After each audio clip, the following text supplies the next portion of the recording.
పలు రాష్ట్రాల నుంచి కూడా ఈ బండలాగడ పోటీలకు మన అక్కడ ఎమ్మెల్యేలు టౌన్ లో చాలా ఘనంగా ఏర్పాటు చేసుకుంటారు. అదేవిధంగా ఈరోజు దశమి సందర్భంగా గోడవెల్ల మండలం గోడవెల్ల హెడ్ క్వార్టర్ లో ఏదైతే కమిటీ ఉన్నారో ఈరోజు వీరి కమిటీ ఆధ్వర్యంలో రైతులకు అందరికీ ప్రోత్సాహం అందించే విధంగా ఈ రోజు బండలాగడ కార్యక్రమాన్ని పోటీని నిర్వహిస్తున్నటువంటి వారికి కూడా ప్రతి ఒక్కరికి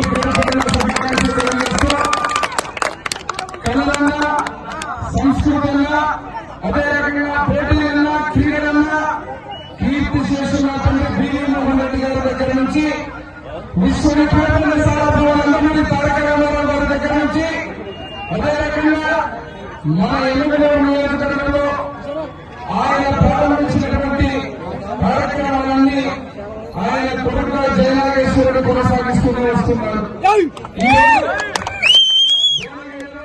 దశమి సందర్భంగా ఇక్కడున్న మా రైతు సోదరులందరికీ ఒక విషయాన్ని గుర్తు చేస్తున్నా. ఏదైతే ఇక్కడ రైతాంగానికి ఈ సంవత్సరం వర్షాలు బాగా ఉంటాయి. కొన్ని వర్షాలంటే ఇప్పుడే చెరువు చెప్తున్నారు, కొన్ని డబ్బుల వర్షాలు సాగని చెప్తున్నారు రైతులు. నిజమాగా కొంతమంది పనికి మాటలు మాట్లాడే నాయకులు చంద్రబాబు నాయుడు గారు ఉంటే వాళ్ళ గొడవలు చెప్పినటువంటి దొంగలు ఈ రోజు ఏమి సమాధానం చెబుతారు?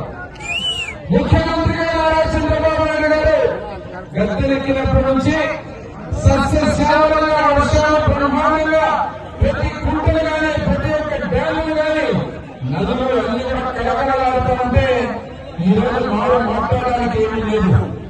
మరి ఈరోజు గోడవెల్లలో ఉన్న రైతులందరికీ నేను ఒక మాటిస్తున్నా, మీరు నన్ను ఆశీర్వదించి శాసనసభ్యుడిగా ఎమ్మెల్యేగా గెలిపించి అసెంబ్లీలో అడుగు పెట్టించిన తర్వాత ఎన్ని మాటలు ఎన్ని గ్రామాలు చెప్పినా ఒక విశ్వాసంతో కుటుంబ పెట్టిగా నన్ను గెలిపించినందుకు రైతు సోదరులందరికీ పాదాభివందనం చేస్తున్నాయి.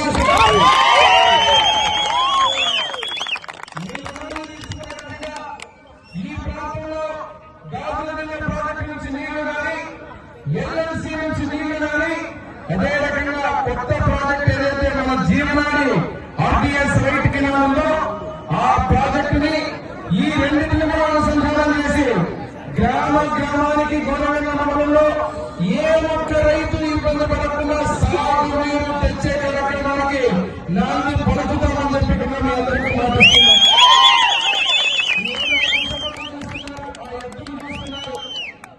ఒక ఎద్దుని దాన్ని చాకి దాన్ని మెయింటైన్ చేసి ఆ యొక్క యజమానులు ఎవరైతే ఉన్నారో రైతు సోదరులకు ఎంత కష్టమో వాళ్ళకే తెలుస్తుంది. ఎంత ఖర్చైనా పెట్టి వాటిని పోటీలకు సిద్ధం చేసి ఎక్కడెక్కడి నుంచో మన ప్రాంతాలకు వస్తుంటారు. ఈరోజు రైతు సోదరులు అనేటువంటి మీరు పంట పండించేటప్పుడు